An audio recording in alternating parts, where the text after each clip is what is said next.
Salamat po. This is the first time I speak with Isaac tribe sa Pilipinas.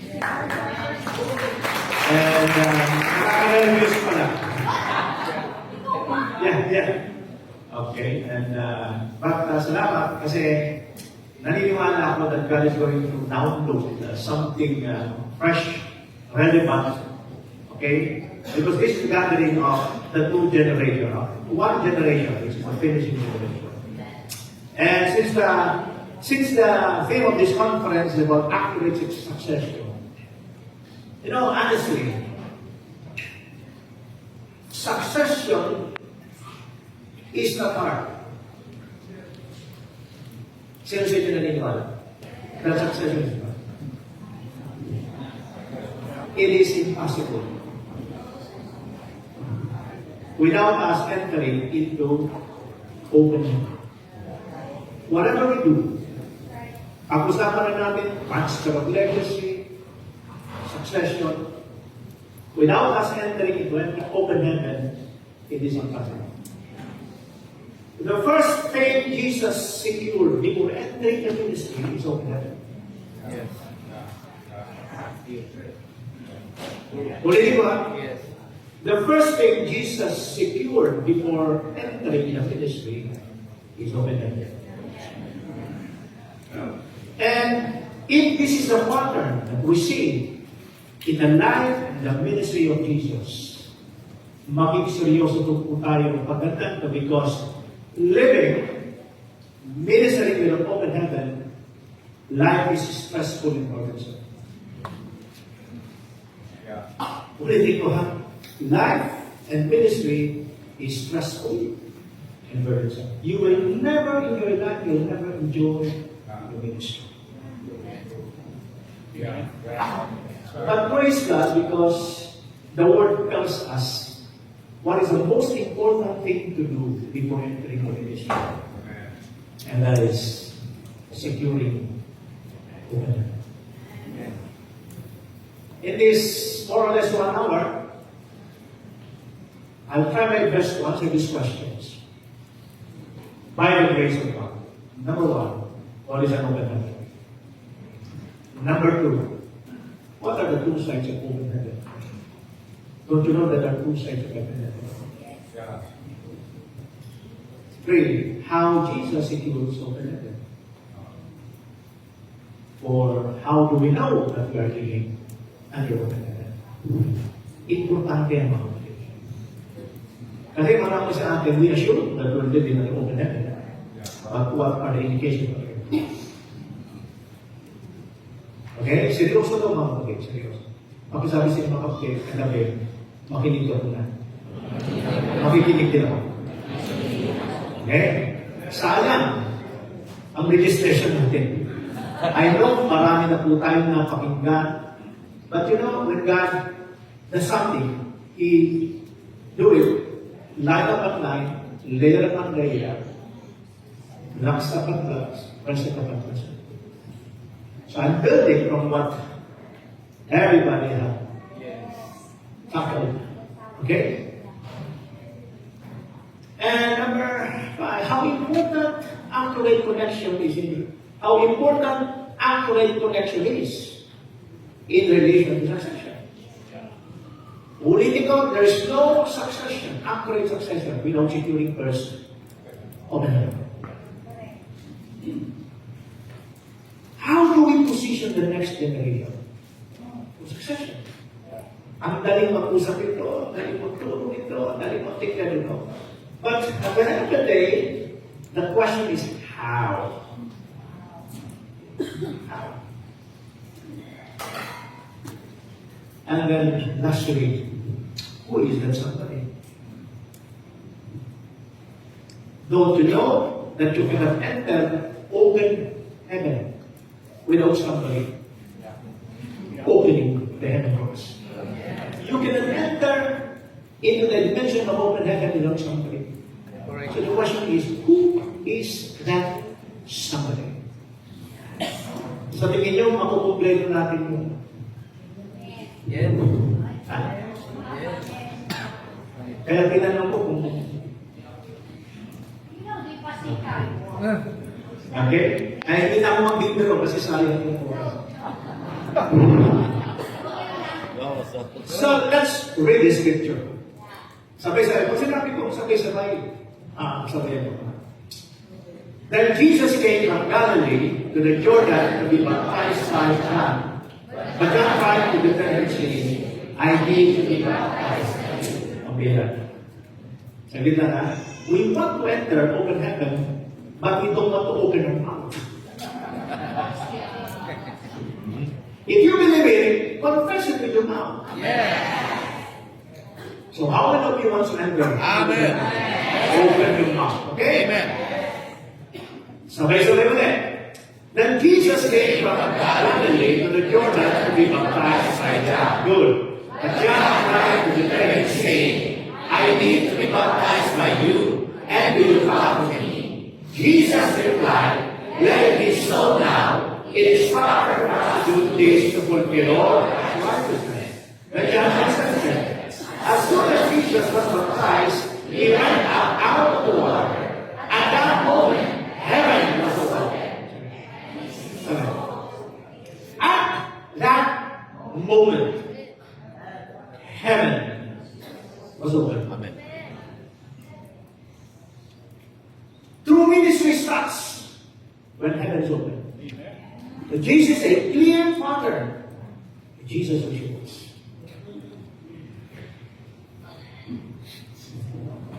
It's not how good you are in speaking.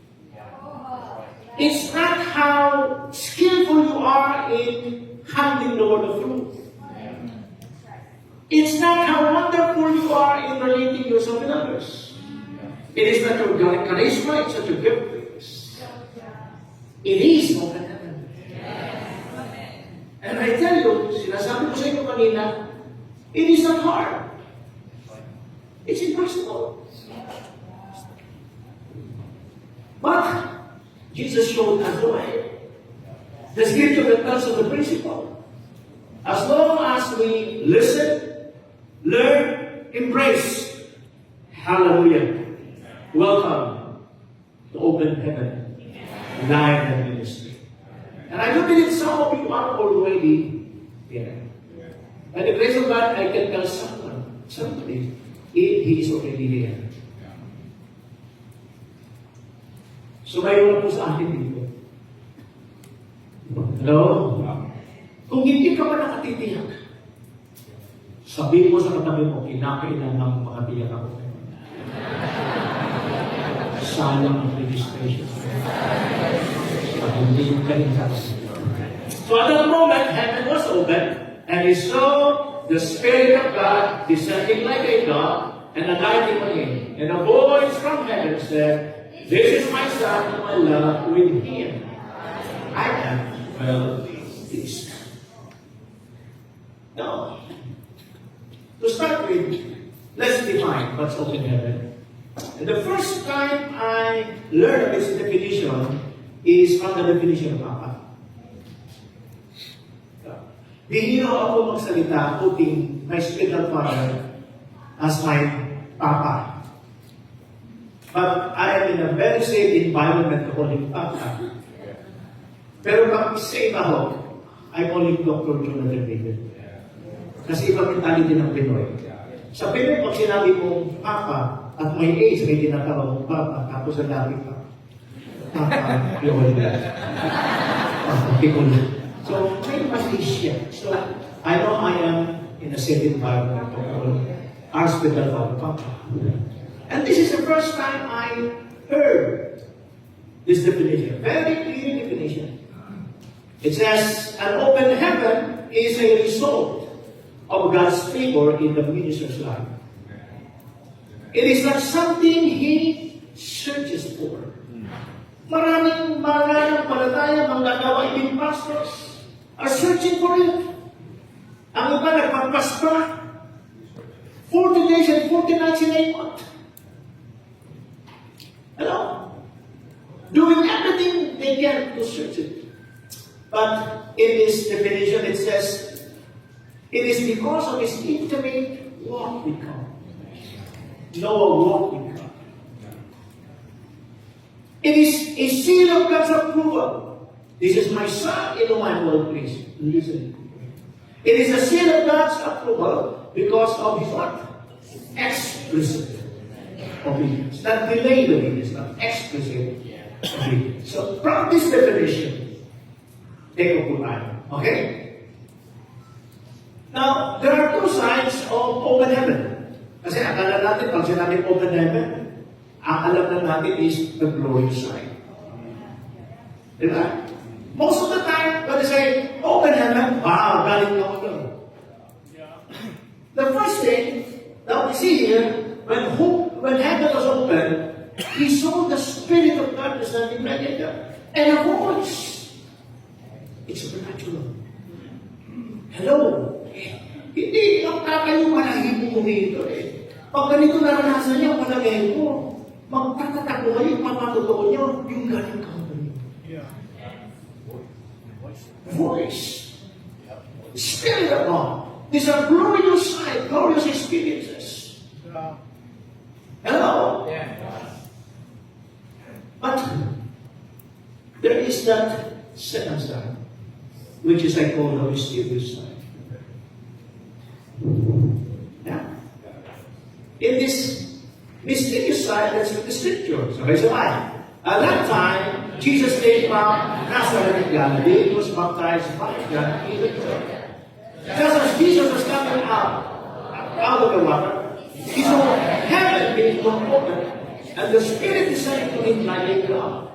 And a voice came from heaven, "You are my Son, whom I love, with you I am well pleased." At once the Spirit sent him into the wilderness, and he was in the wilderness for 40 days being tempted by Satan. Don't you know that there is also in open heaven by which will encounter the devil? Open heaven is not only about encountering God. This is the mysterious side. You can also encounter the devil. You will tempted. At sabi ito, he was with the wild animals. But there are angels attended him. Another thing, you know the story of Stephen. Sabi ng Bible, when the members of the Sanhedrin heard this, they were furious and cast their faith at him. But Stephen, full of the Holy Spirit, looked up to heaven and saw the glory of God. Jesus standing at the right hand of God. Look, he said, I see heaven open. While being stoned to death. Diba? I see heaven open and the seven men standing at the right hand of God. At least they covered their ears and yelling at the top of their voices. They all rushed at him, dragged him out of the city and began to stone him. Open.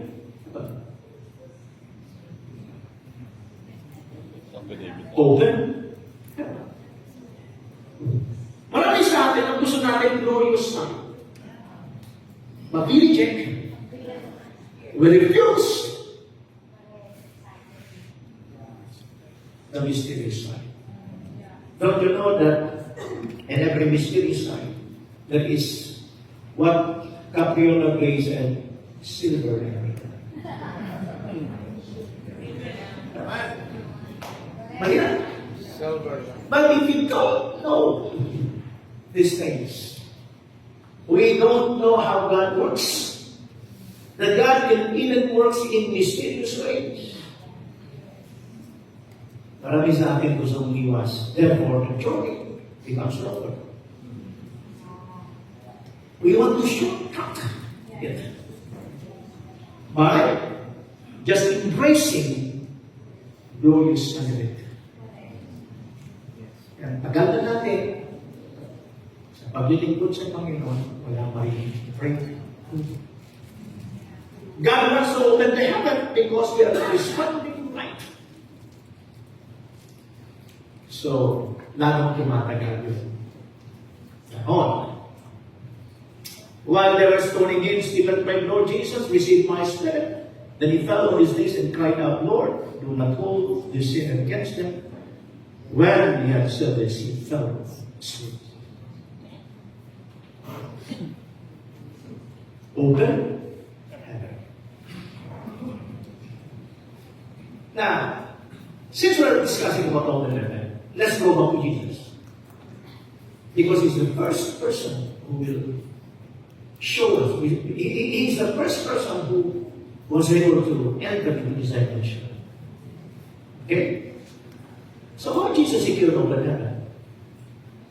Jesus secured open heaven by his commitment to grow under a mature spiritual teacher. Saan siya natin makikita? When the Lord Jesus Christ was at the age of 12, you remember the scripture, right? After 3 days, they found him in the temple courts, sitting among the teachers, listening to them and asking them questions. Everyone who heard him was amazed at his understanding and his answer. At the age of 12, he has this devotion to grow in the grace of God. But for him to grow, he needs somebody to teach him. Now we know, because of this theology, that in between Old and New Testament, God is silent. And the temporal authority, the religious authority during that time, doesn't have the fresh word of God. But they are the only source of spiritual nourishment of our Lord Jesus Christ.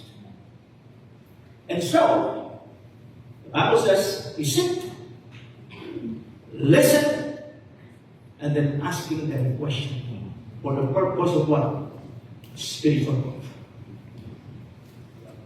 We will never enter into this dimension of open heaven without this commitment of spiritual growth.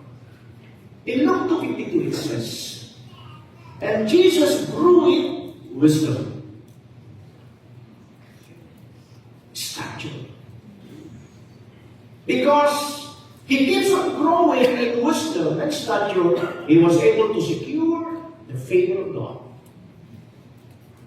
and the favor of men. Even though he is not considered as one of the temple authorities,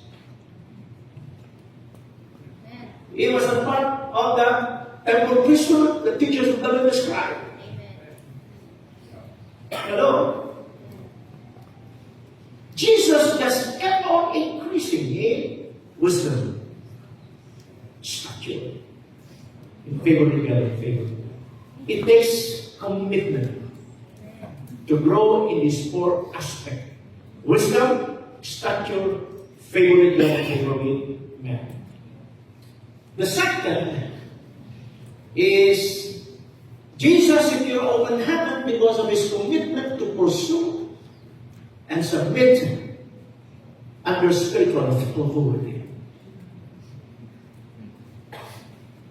Hello? Now, that known at the age of 12, during his youthful days, teenager, ang kinikilala niyang teacher, spiritual authorities are the teachers of the law in the temple. Malinaw? But prior to his entrance of the ministry, before reaching at the age of 30, the Bible says, Jesus came from Galilee to the Jordan to be what?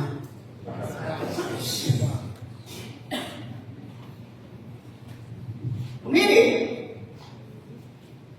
he's looking for spiritual authority that can provide him fresh spiritual nourishment, accurate spiritual covering. Even if the person is not part of the traditional religious system. And for Jesus Christ to come to John, it could mean excommunication, persecution. Because the dominant religion during the time of Judaism You will go against the tide. You will go against the status quo. And Jesus decided to pursue a man that can provide accurate coverage. Okay, listen to me, please. It is not about how low we are in the church. It is not about how low we are in the denomination that we're serving. The question is, do you submit under an accurate spiritual authority? Maybe not here, we're part of ISA. But I do believe not everyone who part of ISA are strongly connected. Correct. First time I've been to OR, 2007, but many of them, I don't see again. So it is everyone's responsibility to make sure that you are accurately connected to a God-sent spiritual authority. And these are the dilemmas. The dilemma is, wala pong perfectong tao. There is no perfect person. Ano? Kung titignan mo yung perfection doon sa tao,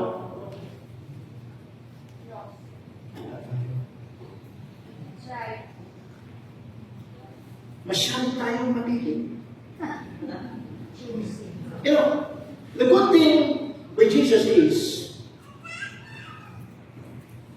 you know, about pamilya. Pinsan niya yung pinili. Pinsan niya.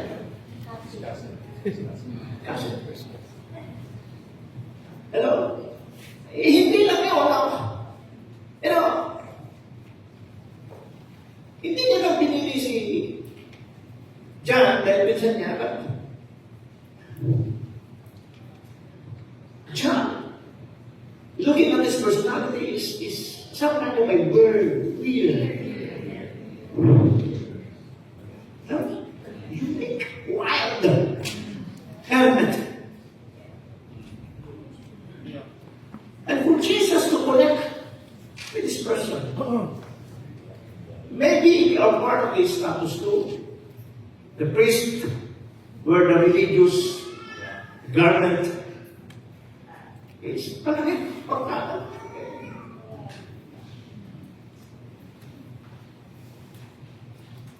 To be baptized by that is not only submitting to his teaching, which is the requirement that you're believing in his message about repentance, because water baptism is the external requirement for a person who repented. Well, we know Jesus is not a sinner. Therefore, wala siyang dapat kasalanan ihingi ng tawad. But the mere fact so he is willing to be baptized, he's also willing to be identified with this man. Connected. And is willing to be mentored. Mamaya, tatalakayin ko yung tungkol sa spiritual authority. Jesus secured open heaven, number 3, by his commitment to restrain himself from untimely ministry exposure. It's all there in the scripture. I'll show you. Now the Pharisee who had been sent questioned him. Why then do you baptize if you are not the Messiah, nor Elijah, nor the prophet? I baptize with water, John replied, but among you stand one you do not know. You see, John is discerning. If a person that is preparing is already there, John knew that the person is preparing is already there. Kaya lang hindi niya makilala eh, hindi niya alam. He is the one who comes after me. He knows and he believes that this person is waiting, preparing, is greater than him. Tama? The straps of his sandal are not worthy at one time. The next day, John saw Jesus coming towards him and said, "Look, the Lamb of God who takes away the sin of the world. This is the one I meant when he said, a man who comes after me has surpassed me because he was before me." Sa ibang translation, the surpass is greater than me. Nakikinig kayo? I myself did not know him. Pinsan niya, hindi niya alam na yun pala. Sabi rin, but the reason I came baptizing with water was that he might deliver to Israel. Then John gave this testimony. I saw the Spirit come down from heaven as a dove in the on him. And I myself did not know him. But the one who sent me to baptize with water was called the man whom you see. The Spirit come down and remain is the one who will baptize with the Holy Spirit. I said it, I testify that this is God's chosen. So every time Jesus is baptizing, he is anticipating who is the person where the Holy Spirit will come. Amen. Amen. Even if he knew Jesus. Wala siya kamalay-malay, pinsan niya pala. Ang tinitingnan niya, sino ba sa mga follower ko, sino sa mga candidates for baptism, hinihintay pa. And the only way for him to know is when the Holy Spirit will descend to that person again. Nakita niyo? Na si John yun. Punta natin si Jesus. First, at the age of 12, Jesus already knew his purpose. His parents are looking for him. Okay? And when he was found by his parents in the temple, ano sabi niya sa kanyang mga magulang? Don't you know that I am supposed to be in my Father's house? At the age of 12, he already knew his calling. Tama? But we are going to read the next scripture. It says that he subjected to them. Amen. He went home with them. Yes. Yes. He subjected himself to his parents. You know why? The time has not yet come. Even if the time has not yet come, I do believe while Jesus Christ is growing, okay, he is receiving so much of the message from the Father. He's receiving so much grace, so much revelation. Hello? If we're going to follow him in his message, John's preaching is about the kingdom of God. Yes. Repent, for the kingdom of God is at hand. But his focus in preaching about the kingdom is only in repentance and baptism. Hanggang doon lang siya. At wala nang record na nakagawa siya na signs and wonders. But when Jesus Christ preached, he also preached, repent, or the kingdom of God has arrived. But when he continued to preach and teach, when he teach about the parable of the kingdom, he expounded to them the nature, the power, the influence of the kingdom, which is bigger than the revelation John received about the kingdom of God. So even before Jesus Christ was baptized, during the time when he just a follower of John, he has so much in him, deposited by God, and yet he was able to restrain himself. Praise the Lord. Once I heard Papa preaching that it is hard if you have so much to give, but you don't have yet that power. It is hard. At marami sa atin nabibigtaman ng ganyan. Kadalasan pag naupo tayo, pinakikinggan natin ng sahero. Minsan pag nababawag tayo, bakit ito ang speaker? Kulang na lang sabihin mo, please invite me. Ano ang ibig sabihin? Now, ang kapatid gusto sabihin sa ito, lahat tayo guilty. sa punto na pag alam natin na mas mataas yung stature natin, mas malaman yung mensahe natin. Hallelujah. Pero human nature. Human nature yan. So, nagkala panahon, nagtanong ako yun, bakit hinayaan mo akong pabutunan ng kapal na walang gusto? Alam niyo bakit, anong nagawa ko? You know, with all the stature, with all the revelation, with all the platform, you just imagine kung may kalibrang kumain. Mas lalo ako mayabang. Hallelujah. Pumihinaw po. Hello? Imagine po. Kaya mo na kailangan. Yeah. It's human nature that whenever you're given a platform, you do some extraordinary things. Yeah. Human nature. But this is one thing I've learned. Learn to restrain yourself.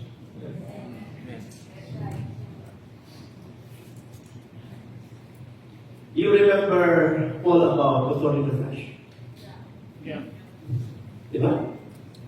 Sa Bible school, seminaries, pinag-uusapan ng moratoria, there are three theories I've heard and read. One is Paul is struggling in the area of the lust of the flesh, which is discouraging. Ayaw kong pareho. The second is the physical illness. Pwede. But this is my belief. The persecution that they went through is the thorn of the flesh. Agree. Why he was persecuted? Because of the abundance of revelation. Wow. Praise God. Don't you know that revelation, ang kapahayagan ng nakakayaman. Praise. And because of the imagine, no? I know a man who went to the third area. Pero alam niya sa'yo, Yeah. You must not be. I heard that. And then, because of the abundance of revelation, I was given this thorn of the flesh. For what purpose? To keep me humble. Yeah. To keep me humble. And I prayed to God 3 times, and the answer of the Lord is, my grace is sufficient. Learn to live with the thorn of the flesh. Amen. Praise the Lord. Hallelujah. Okay na rin? Amen. Even when the mysterious side is part of it. Yeah. You ready? Praise the Lord.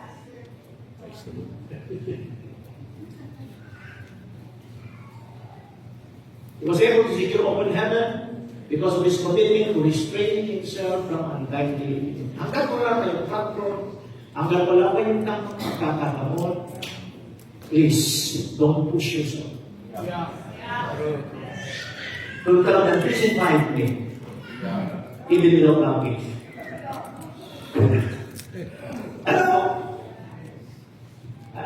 ayaw ko magsabi ng ibang makilos kasi nakakayapang sa iba, makasabihin, tinandaw ng rate ko sila. But there are people who even went securing different titles just to be given a platform. You know, if you have the grace, if you have the substance from above, Yeah. hindi natin kinakailangan i-promote ang ating sarili. Because if you have the fire of God in you, according to the prophetic fire has its own way of promoting itself. Yes. Amen. Hello? Number 4, his commitment to fulfill the requirement of all righteousness. I mean, it's in the Bible. It's in the scripture na dinatagis natin. Ang sabi ng battle when Jesus came from Galilee to the Jordan to be baptized by John. But then tried to deter him, saying, I need to be baptized by you, and do you come to me? Jesus replied, let it be so now. It is proper for us to do this to fulfill righteousness. Amen? No amen. All. All. All. When God have said, the Spirit descending, in like this is a man. And when Jesus is about to be baptized, John said, no. Because you must increase, I must decrease. Para kay John, no big deal. Okay lang sa kanya kung baptize, but for Jesus, yung no big deal sa atin, no, let's fulfill all. This is part of the righteousness that I need to go through. Praise the Lord. Yeah. Para kaya small things lang ito, but for Jesus, this is part of all. It must be all. Marami sa atin dyan nadidiskrel. Nasasagot tayo sa maliliit na bagay ng pagsunod. Our destiny is our God's. Our destiny becomes stronger because we ignore little things. As instructed by God for us to obey. John said, no. You're greater than me. You are the one supposed to be to baptize me. No big deal. Small things lang sa kanya. But for Jesus, it's a big thing. Let's fulfill all. This is part of the old righteousness. Sabi ng Bible, seek first the kingdom of God and His. What is righteousness here? These are laws and principles that will align us to the perfect will of the Father. Righteousness are the laws and the principles that will bring us into right relationship with God. Right standing with God. And the Bible says we have to seek first. Seek means to pursue, to understand, to learn, to study. And let this be your priority, number one priority. Amen. So if you want to fulfill all righteousness, mga kapatid, learn to prioritize what's the priority. And the priority is our relationship with God, to be in right standing with Him. And the only way for us to be in right standing with Him is when the government of God, the kingdom of God comes to you, and you allow the laws and the principle to put you in right alignment. Relationship with God. That is what Jesus do to secure all that. That's why when He was baptized, what happened next? What happened next? Heaven was open. If Jesus followed, listen to them, maliit na bagay lang yan. I don't think heaven will open. Yes. But Jesus knew na kinakailan na rito. Now, fulfilling all righteousness is the ultimate requirement to secure covenant. Not your gift, not your connection, not your wealth, not your education. Fulfilling all righteousness is that ultimate. Before heaven was open, that's the last thing that Jesus needs to do. The ultimate thing, proof that Jesus is worthy for open heaven. Submission to a God's authority over us will position us in the right standing with God. Do you know the distance from Galilee to Jordan? Well, I asked Auntie Chuck. In case you don't know, is my auntie is the wife of Uncle Google. You know him. That more or less 130 kilometers. That's what it means. Average, more or less 1:30. And if you're going to walk just to be there for 15 kilometers a day, maybe it will take you 8 days of walk. Alam naman natin wala namang mabilis na sakyan. Kadalasan, lakad lang. Kung merong sakyan, kabayo or pamilyo. But for the Lord Jesus Christ to pursue John from Galilee to Jordan is something. It means sacrifice. It means you need to make every effort, show your commitment, pay the sacrifice. Hello? Doon marami sa atin gusto open heaven, gusto anointing, pero when it comes to paying the price, naalala ko yung ating kasabihan sa kanya, pag may tiyaga, may pag-asa.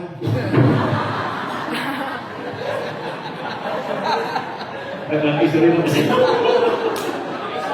Pag may pag-asa, May siya may pag-ibig. Pag may pag-ibig, may nilaga. Gusto nahirap pa siya sa patient.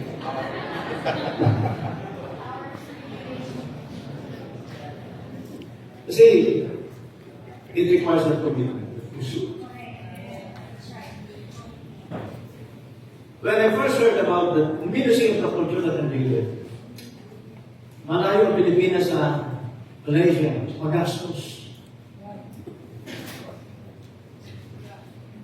Hello? But since I met him personally, listened to him since 2007, noon until now, tuloy-tuloy ko yung pag-uus. Alam niyo, kasi mamaya ko na sagutin yung tanang, who is that somebody? Kasi marami sa atin, nagtatanong sino ba yun? Nagtatanong, sabi ko na.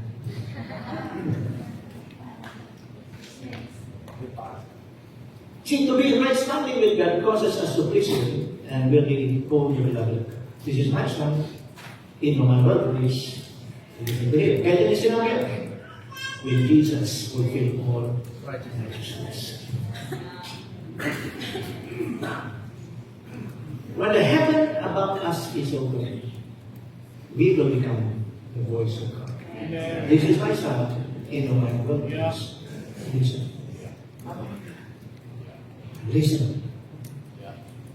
If there is one thing that we need to do today, be sure that you are accurately connected to a man who provided to us not only God, our God, but also the voice of God. Much of the Bible, but like every word that proceeds. So many preachers, so many teachers of the word. But not all preacher carries the voice of God. Maski mga kulto, they are teaching scripture. But not all voice behind the scripture is the voice of the Lord. So many voices behind the scripture being preached today is the voice of the devil. Ay, nako, mga kapatid. You want the proof? Matthew chapter 4. If you are the Son of God, tell the stone to become bread. Jesus said, it is written. Okay, next. If you are the Son of God, prove yourself. For it is written. Now, whose voice now is in that scripture where the devil talks? It's for those who are the voice of God. When the devil quotes a scripture, the scripture is the word of God, but the voice behind the scripture is the Lord of God. That's why deception is not. Papa said there will be an avalanche of deception.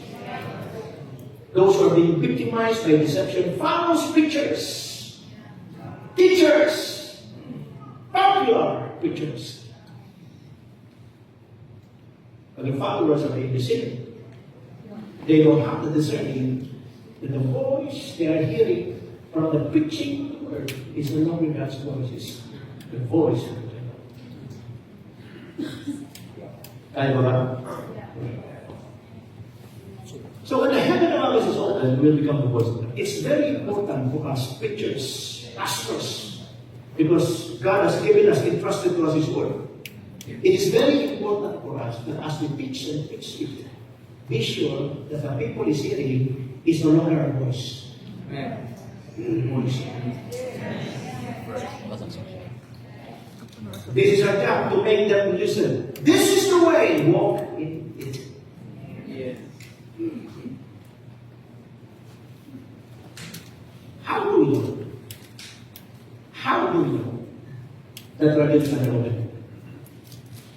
How do you believe that you are living in the open? Magaling magsalita ngayon. But what's the proof? Huh? What are the proof that we produce? So that we can testify, oh, how good it is to live in the open. What are the things that they might see us? Or what are the things that we need to see first in us when we testify that we're living in the open? Ready? Yes. Tahimik eh. Praise the Lord. Kanina sigaw rin ang sigaw kay Pastor Tony.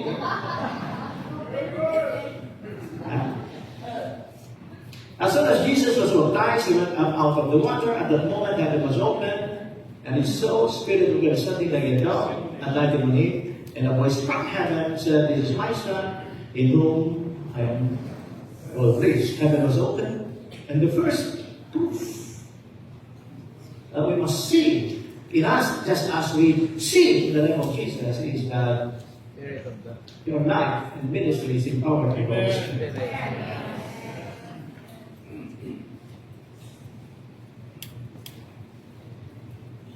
If you are a pastor or preacher, if you're good in communication, if you're good in interpreting the scripture, rightly dividing the word of truth, just like Apollos, he is so eloquent. He knows the word of God. To be honest with you, pag ako nakakarinig ng mga preacher, ang very articulate, lalo na sa English. Yung kinakita ko. Kasi kaya pag nagsasalita ng bira, kung yung abilidad dito, magsalita ng English na iba sa akin. Kamuti na lang hindi nalibat sa akin. Kaya pa nga naman. Isa na lang itong kamay ko, magpapalito.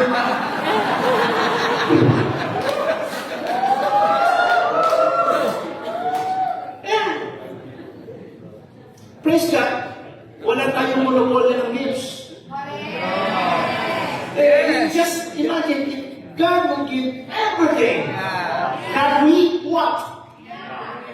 We will be destroyed by the floods.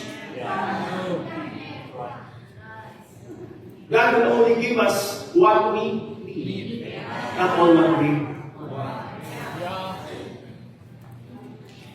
Is what I want you to understand. In life and ministry, dapat ang katotoong makita nila without doubt is the God factor of the Holy Spirit factor. You couldn't debate with the proof that only the Holy Spirit can produce. You cannot debate with it if it's the Holy Spirit.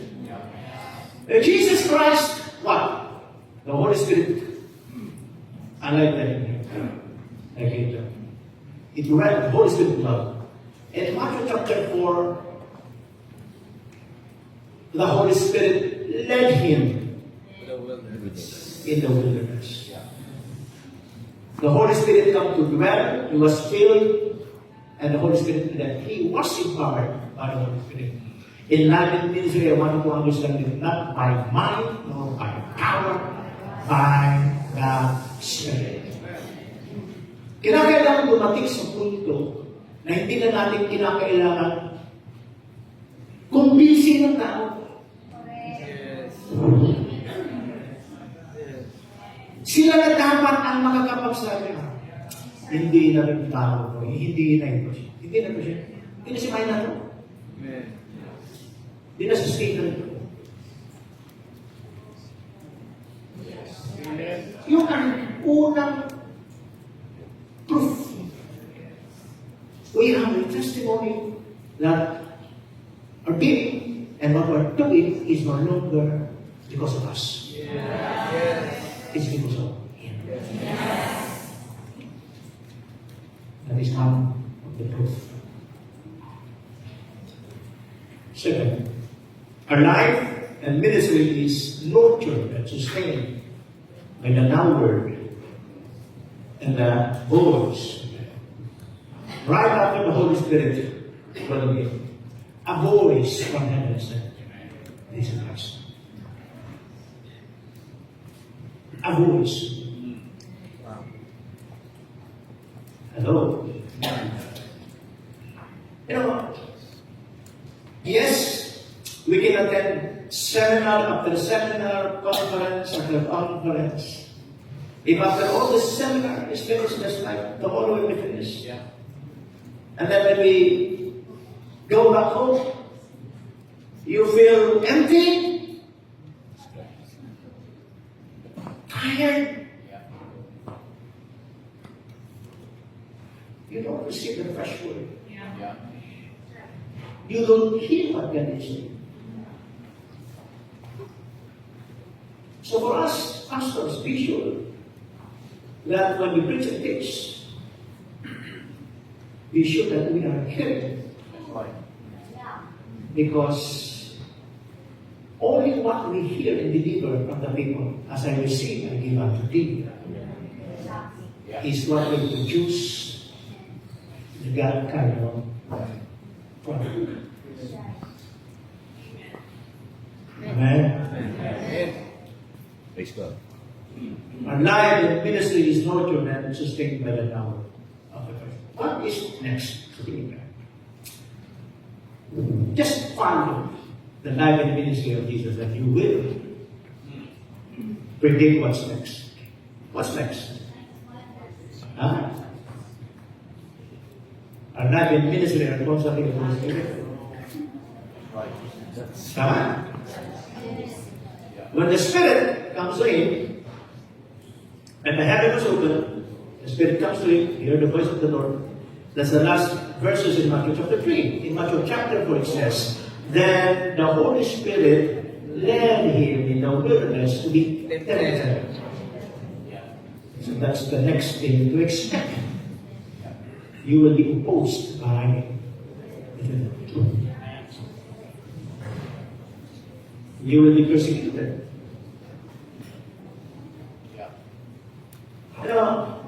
Mark my word. If your life in ministry starts to impact the heavens, particularly the domain of the Lord, always expect the devil to push you. And I want you to understand this, that it's not the devil himself who will do that. He will use people. So be discerning. Yeah. I've been in the ministry for almost 42 years. So far, I never experienced persecution coming from a Catholic priest, coming from a minister of the Iglesia de Cristo. I never experienced attack and persecution coming from the Imam of Islam. The worst attack, persecution that I experienced is from Mormons. Yeah. Just like in the days of Jesus. Yeah. The worst attack, the worst persecution comes from that status quo and progress. If you are not a threat to the devil, Yeah. you will live a very comfortable Yes. Yes. Correct. Wait.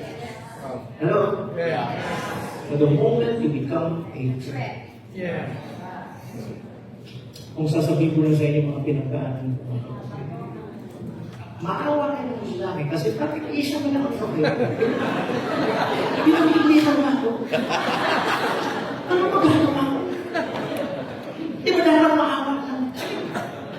If I'm being offended by me, and in as much want to attack me, ano bang English na? Hindi ka ba maawa sa akin? Oh, praise God. Sorry. I mean, even if you want to attack me, but because of my appearance, my physical, you will pity me. But not in my case. I'm still attacked. And the worst attack happened in a television program. Wow. It's viral. Kulang na lang pangalanan ako. But everybody knows the story. They know that I'm the one being mentioned in that attack. National television. So the attack comes from national and local people. The chairman of our city pastoral association is here. He can testify. Ano may mo na ako? Nag-isa lang itong mga ito.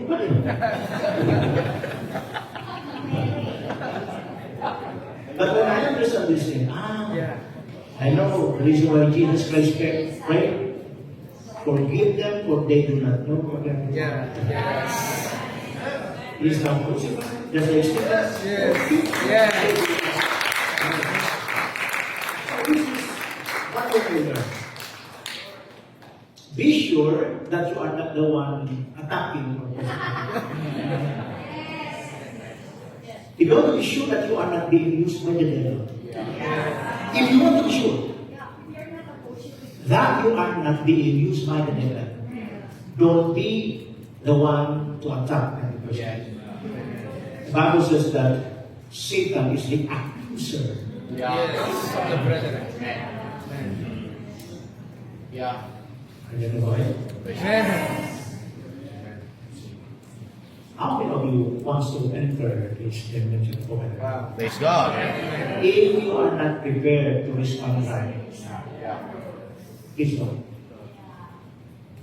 Just like Jesus Christ, learn to restrain ourselves before untimely expression.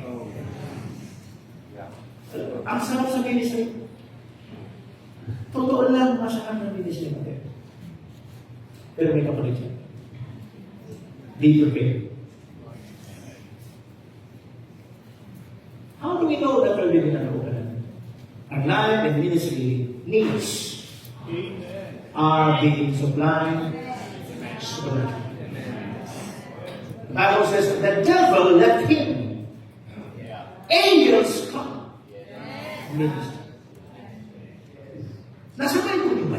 Yes. Ano yung nasa Bible? So, naintindihan nyo na hindi ako nangangaral ng kulto. Praise the Lord. I'm still on the right track, right?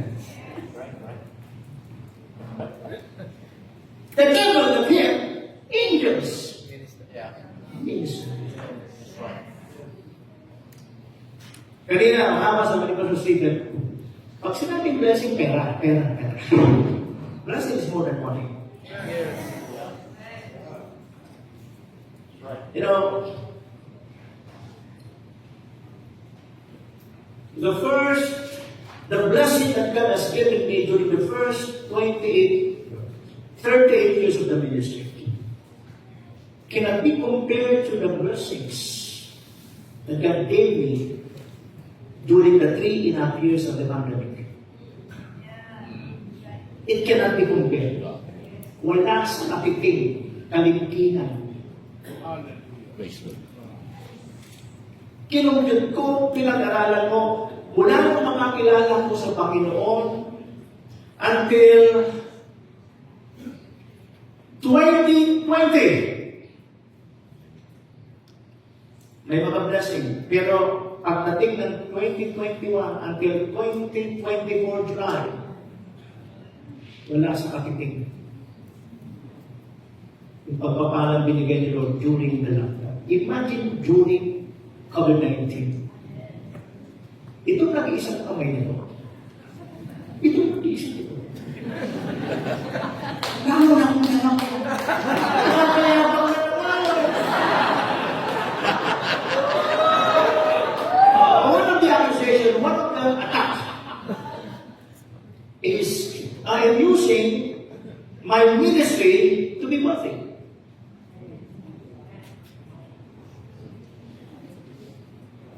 Ang dahil sapagkat nakikita nila yung pag-aani, hindi nila nakita yung hirap ng pagtatanim na dinaanan mo.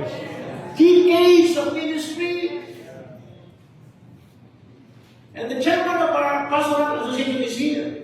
Since 2022, these people are looking for something that will validate their accusation. Until now, wala sila nakuha. But in the ministry, if you're making a multi-business, kapatid, hindi ka dapat ganun. Why? Because ang unang titira sa iyo ang mga taong nakakilala sa iyo. Ano? Agad mo ba kayo? Lagi mong tandaan, yung point of contention ng demonyo lagi sa atin has something to do with money.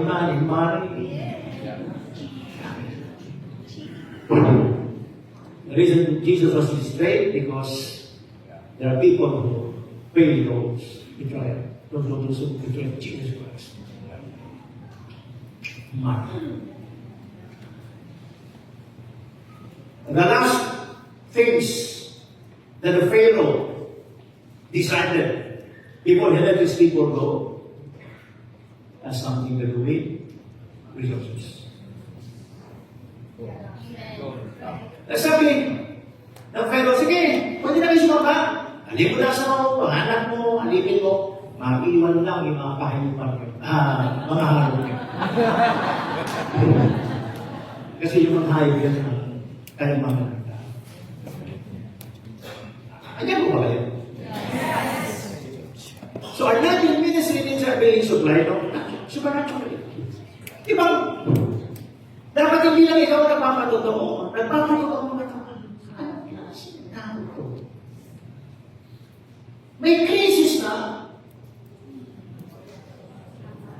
Pero yung mayaman pa rin. Ano ba yun ito?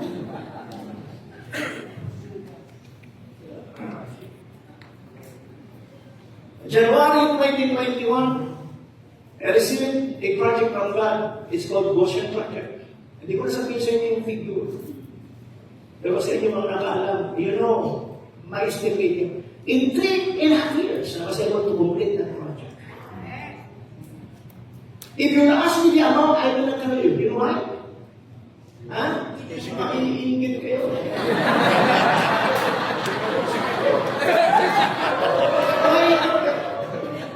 At pag hindi nyo naiintindihan, you will spread rumors out of your malicious thinking. And during the time that I was being attacked, makinig kayo, there are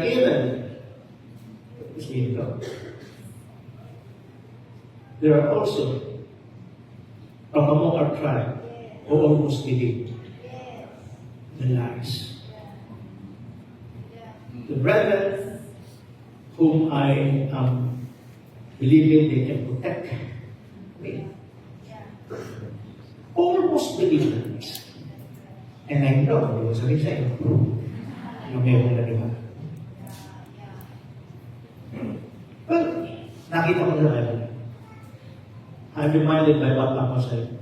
What comes around goes around because the world goes around. Yeah. If Jesus was betrayed, they wanted the closest to him. I'm not excited.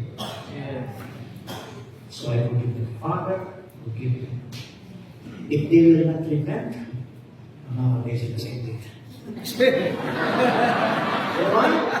Because if you're living under open heaven, the favor, the blessing cannot come.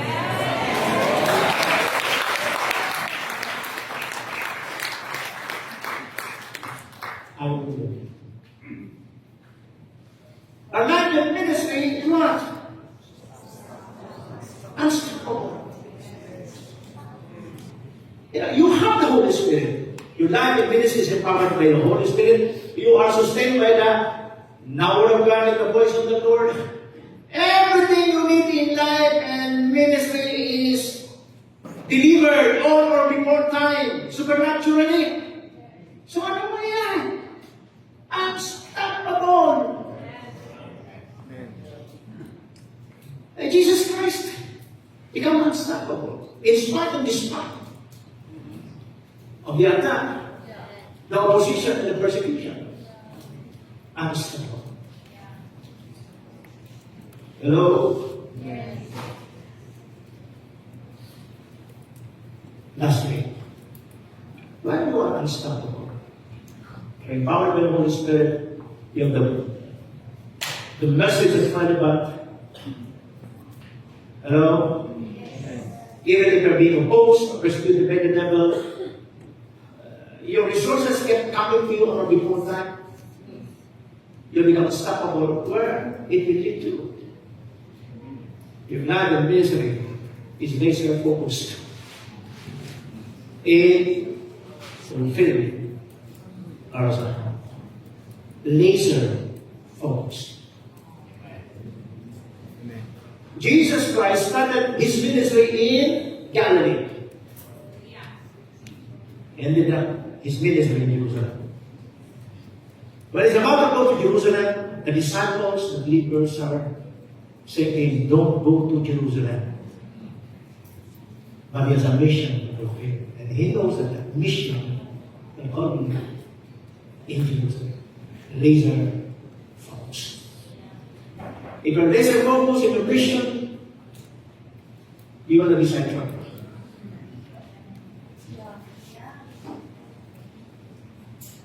So, nasagot ko na ho ba? Okay? There is another question. How important accurate connection is in relation to succession? Ito pinag-usapan natin. Without open heaven, there will be no accurate succession. So how important accurate connection is? Now, Jesus came from Galilee to the Jordan to be baptized by John. So, you understand the context and background. Okay? For the Lord Jesus Christ to fulfill his assignment, for the Lord Jesus Christ to operate under open heaven, the first thing he needs to do is to connect. According to Papa Connection, that you in your supply. In doing the work of the ministry, what we need is the supply of the Word and the supply of the Spirit. So Jesus observed the importance of connecting first to the person who carries the now Word and operating the Kakatu. As sabi ng Bible, the Word of God came to John.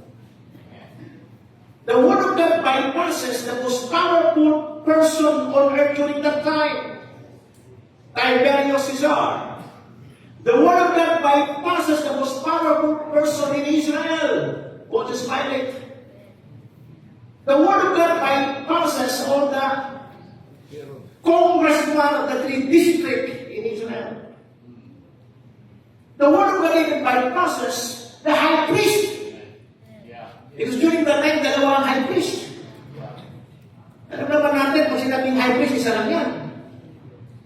Pero bakit naging dalawa? Wala pinag-iwas ng mga pastoral association. Dalawa, tatlo ang pastoral association. Nagkagalan ni chairman. Hindi pa anything that has more than one head is already a monster.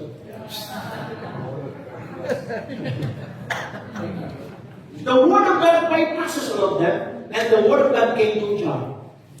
And Jesus one to the Virgin. He connected himself with John. Sabi nito, Jesus observed the importance of connecting first to the person who carries the number of him. operating. You want to comprehend that this is one of the most important principles to be observed. Now, pinaliwanag ko sa inyo. The connection, what kind of connection? Must be sealed with what? Covenant. Sa panahon ngayon, ang dali magsabi, I will follow you, Pastor. I will never leave you. Ang sabi sa katabi yung narinig ko na yan. Narinig ko na yan. Marami na nagsabi niya. Even the Lord Jesus Christ experienced this betrayal. Sabi ng Bible, from this land, many of what? His disciples turned back and no longer followed him. Disciples, the crowd, the member, disciples. And they belong to what I call the Club 666.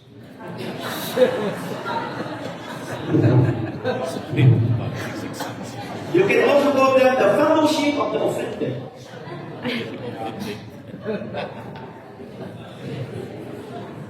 Tumitingin na si Michael sa alright, sige. Well, the disciple, most of the disciples are deserting Jesus Christ, leaving Jesus Christ. Binalingan niya yung mga lagay niya. Sabi niya, you do not want to live to live. Jesus asked the crowd. Simon Peter answered him, Lord, whom shall we go? You have the words. Amen. Jesus, Peter decided to be in strong connection with Jesus because Jesus is the one carrying the word, the first word. The word that we sing. Alam niyo, this is what we need today. Covenant relationship. Sino sa inyo nakakala ng covenant relationship? Madalas, akala namin sa covenant, ang Tagalog tipan. Yes. Pero masyado pa rin naman eh. Masyado pa rin mahirap.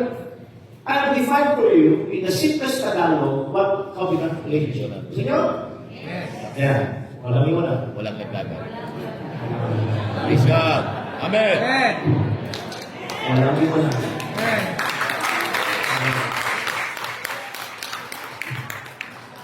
Hindi lang po yan nangyayari sa church yung naglaga natin. Even in our networks. Halos lahat, walang sinasakto ang demonyo ito. Demonyo ito.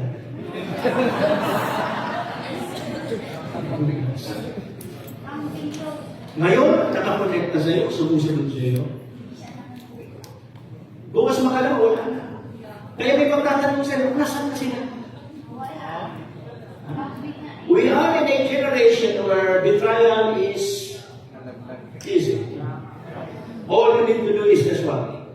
Click the group. That's what I do. Just click the group. It's hard to raise quality farmers. That's why you need to learn the principle of the temple meeting, impartation. Jesus observed the importance of connecting person to person against in our word and operating the move. The connection must be sealed by a covenant relationship. Covenant relationship releases the grace that needs to be imparted for succession. With a covenant relationship, no grace will be released. Rapture. Now, Ephesians 3, we are reminded of this. Surely you have heard of the administration of God's grace that was given to me. But that grace is not for me. It's for you. It's for you. Glory to God. You want to become a strong Christian? You want to become successful in whatever calling you receive from God? You don't have the grace that you need on your own. God Himself deposited it to a person called the carrier of the grace. And you need to accept that grace by covenant relationship.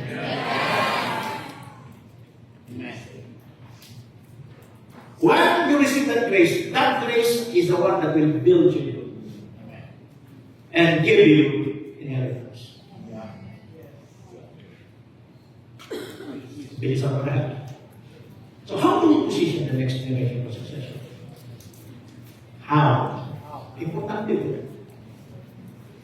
Somebody.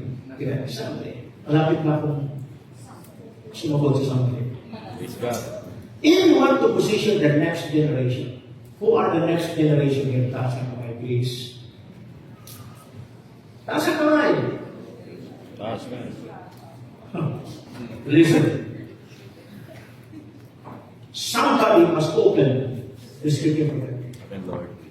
It's found in Luke chapter 24. He explained to them what was said in all the scripture. You know the background, the context of this scripture? Kamamatay ng Jesus. Okay, kanilibig lang. So all the disciples were, they always knowledge that there are two disciples na that were living Jerusalem, which is the center of God's activity days ago. So on their way back to Emmaus, Jesus Christ joined them in their conversation. At first, hindi nila nakikita. And Jesus Christ, the Bible says, He explained to them what was said in all the scripture concerning Himself.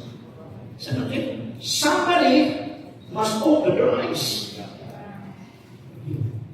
Then their eyes were opened while Jesus is opening the scripture for them. Their eyes were open. Finishing generation, somebody must open your eyes. Somebody must open your heart. Sabi ng Bible, they ask each other, were not our hearts burning within us?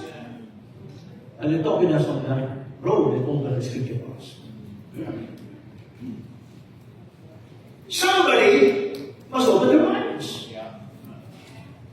Then you open their minds. You cannot do all this opening by yourself. Yes. Gaano ka man kahusay, gaano ka man katalino, ilang degree man ang tinanggap mo, you cannot open these things on your own. Somebody has the grace to open all these things. Somebody must open the ministry for you. Hindi po yung gusto ko maging worship minister. No. Somebody must give you that opportunity to minister. Sabi ng Bible, and repentance for the forgiveness of sin will be preached. Ang ganda ko ang expounded, wala ako sa oras na may tuloy mo lahat. Somebody must open a people group for them to minister. Sabi ng Bible, preach in His name to all nations. Nation means people group. Marami sa atin, gusto natin abutin ng mga artista. Kung hindi ka tinawag sa mga artista, huwag mong pilitin. Maski mga artista ka, hindi mo sila tawag. These are, rare group of people. You want to raise a people in the business world? These are people group that I believe God prepares somebody to minister. You want to minister in underworld? Kung hindi ako nag-programin, nasa underworld ako eh. Drug siya. God will be the one. He will use somebody to open the ministry for you. Eh marami sa atin, nagpipili tayo kaya wala akong nangyayari. Why? Because God is not the one opening it for you.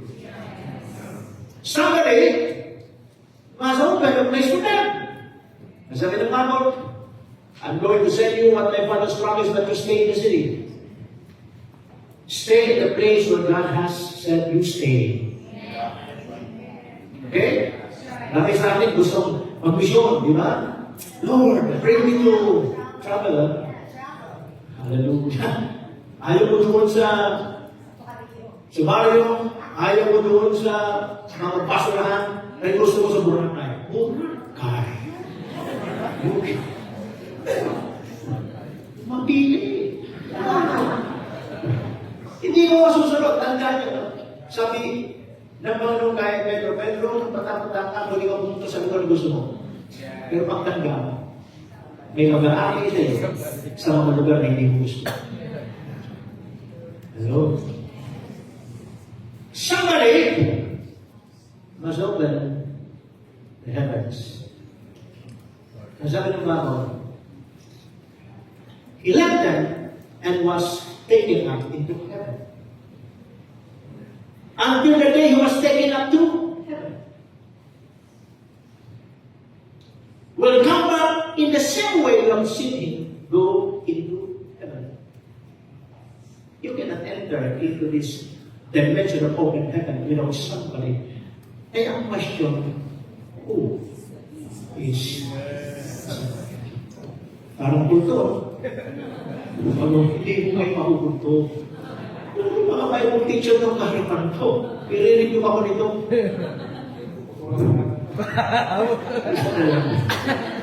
Who is that somebody? Every pastor. What the pastor say? This is part of your mandate. Every pastor received this mandate from God to open all this dimension in the lives of people in the church. Amen. You are that somebody. But not all are still able or qualified today. So even if you are the pastor, but you don't have the structure to open all this dimension in the people of your church, for the pastor to fulfill this mandate, he also needs to pursue, connect, and submit to their spiritual father. Hopefully, to receive this grace, not only seasonal basis. Consistent basis. It should be consistent. Amen. As surely as the Lord lived. I will think it. That's the commitment. The problem is, hindi na mamatay si Lord. As surely as the Lord lived. That's the problem. God will never. Ano sabi niya? Walang iwanan. Walang Maski pisur ka na sa pastor mo. Yes. Maski nasasaktan ka sa spiritual father. Kasi ayaw mo na siya. Yes. That is what the nature of covenant. If before this conference may problema ka sa spiritual authority mo, bago matapos ang ngayong gabi, how's that? Di ba na? Do it. Alam bakit? Today, if your heart and principle is something that's wrong. Because every time you delay obedience, your heart becomes hardened. One day, sa sobrang tigas niya, hindi mo na ulit maririnig ang Diyos na mag-usap sa'yo. Now, in case we need more impartation or training, ask for help, for assistance. From ministers within our tribe, or ministers with the same spiritual frequency, so that equalization will become possible. So, sa konteksto ng Isaac, in as much as you want Papa to come in the Philippines, to give more impartation to his tribe here, as of now, hanggang hindi siya able, hindi niya. But I believe with all those years of imparting, teaching, so many of us here who receive those impartations for years, Yes. what is the purpose?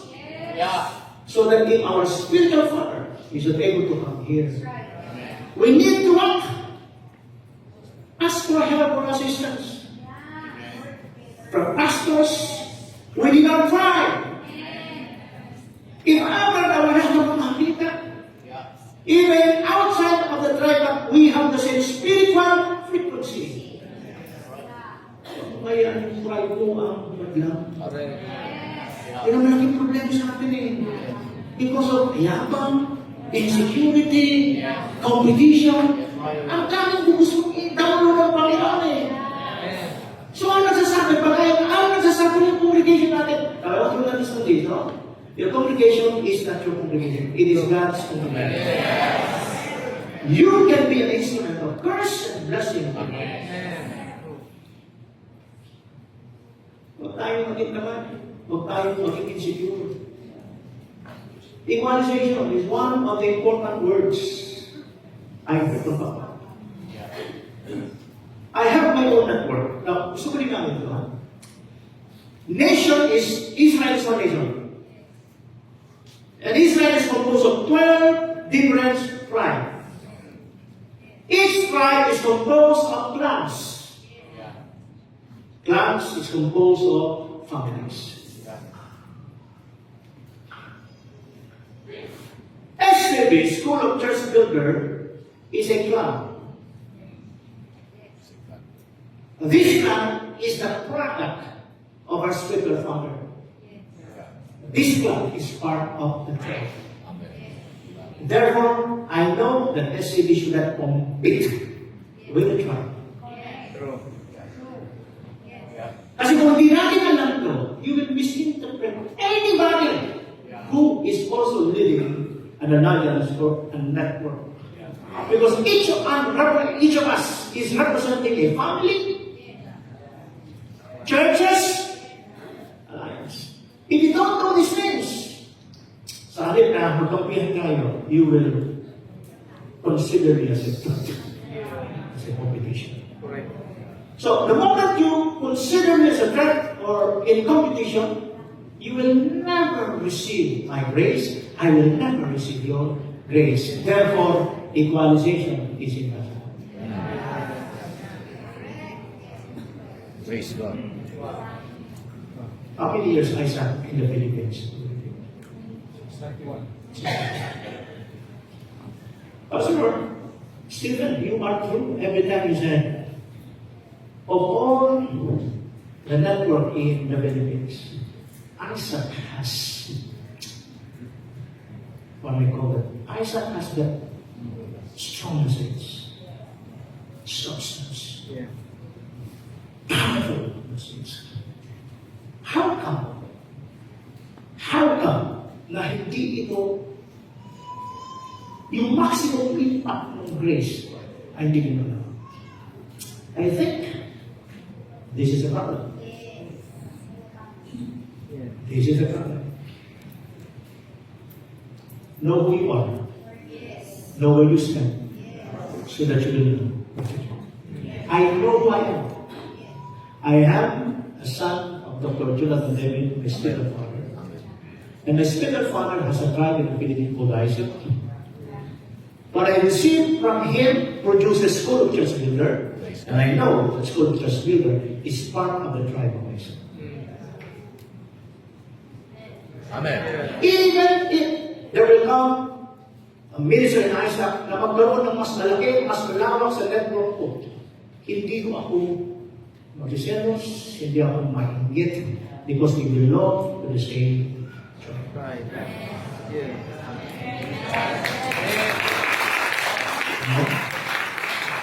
That's the only way we can work together as one.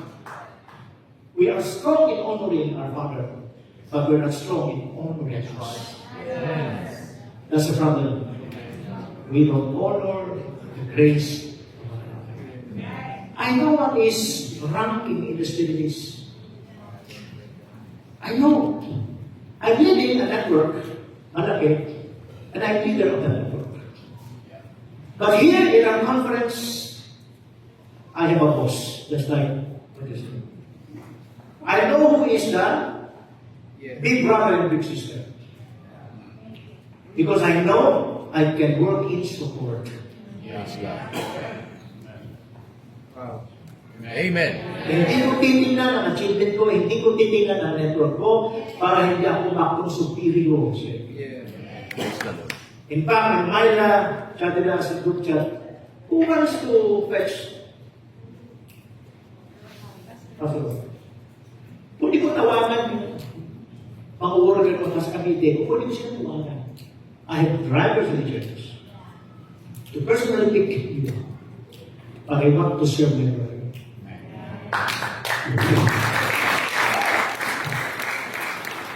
Alam mo, I want to serve him. When Pastor Silas was here, ako rin yung driver. In fact, kung wala magluluto, I started in the ministry kitchen. Praise God. Walang problema sa amin. You know why? Because I know who am I in relation to Isaac. I'm not the big brother here. I am not the general here. And because of that, I will only work in support.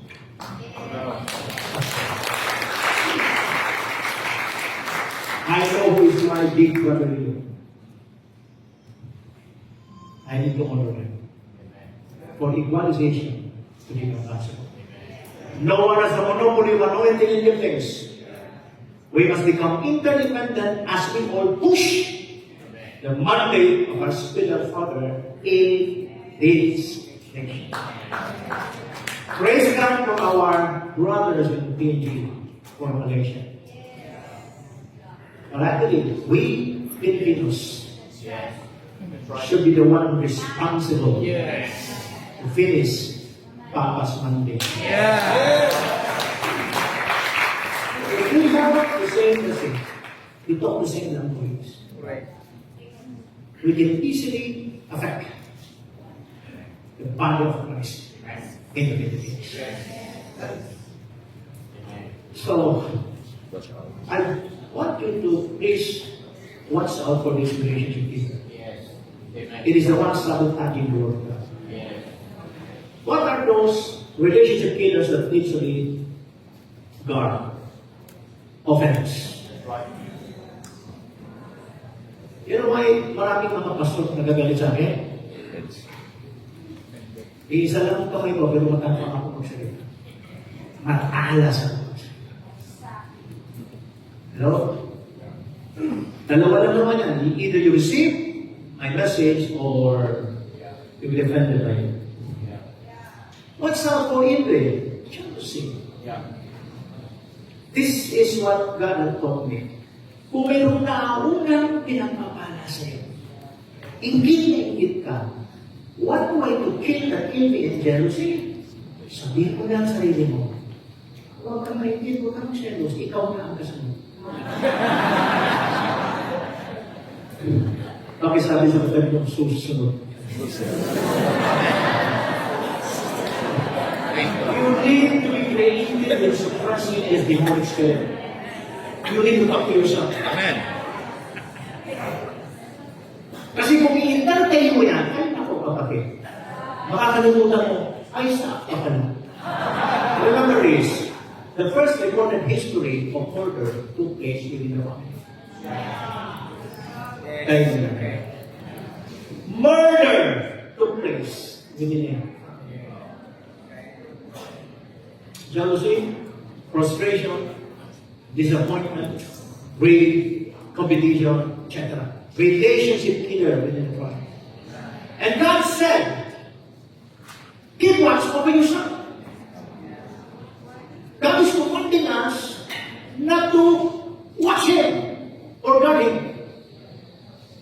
Maraming problema natin, ibang pinapantay natin. God said, you keep watch. Kasi guard yourself. Bantay mo na sarili mo bago ka magbantay sa iba. Kasi kung magbabantay ka sa iba na tayo, magbabantayan tayo. Wala tayong magagawa kung binabantay natin ang isa't isa. Give watch over yourself and of the blood and the Holy Spirit will over. Be shepherd of the church of God which He brought by His own blood. I know that after I leave, some His word will come in among you. That's the reason why we need to guard ourselves. Kasi ang demonyo sa loob, pwedeng ikaw yun. Dahil ang demonyo, nagamit ng tao sa loob, ulitin ko, pwedeng ikaw yung teka-along ka. And that is why you need to guard yourself.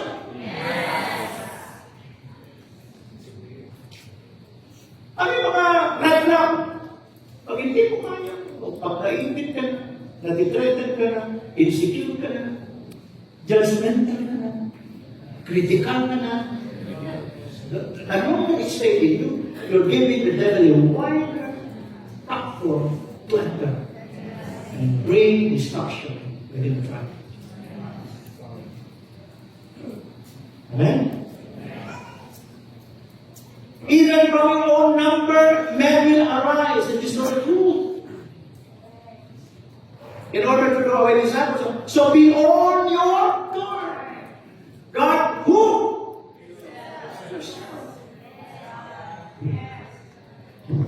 Sarili muna natin, bantayan natin. Pinantay mo si Stephen, si Ben, si Pastor Nick, ako. Ayaw ko na maging part ng platform na ito. Paano papantayan yung iba? Ikaw mismo, hindi part ng sarili. Laking problema mo, bakit hindi mo ginagalas? Alam mo, isang malaking problema ito. Maraming mga tao sa church, tahimik. Pero critical at the same time. Ayun ako. Mainit ang mata ko sa mga. Mainit ang mata ko. Kala mo harness? Ha? Nakaupo, nagiginig. Pero pababalita ko may sinasabing nga sa iyo.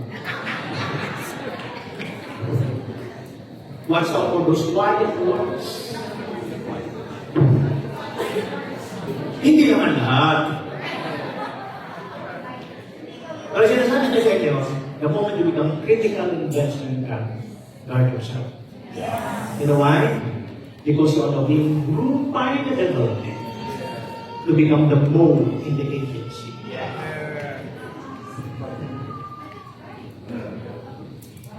So be on your guard.